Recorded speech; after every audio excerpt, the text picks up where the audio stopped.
How to transfer from Coinbase Wallet to Robinhood. Transferring cryptocurrency from your Coinbase wallet to Robinhood is a simple process, but it's essential to follow the steps carefully. First, ensure that the cryptocurrency you want to transfer is supported by Robinhood. Start by opening your Coinbase Wallet app and selecting the digital asset you wish to send.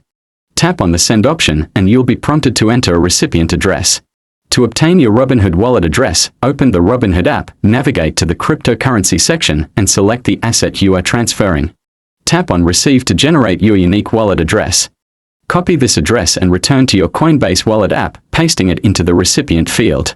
Review all the details, including the amount and address, to avoid any mistakes. After confirming the transaction, your cryptocurrency will be sent to your Robinhood account.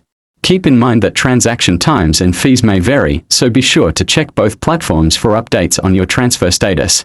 And that's all for this video. Hope this helps. Thank you.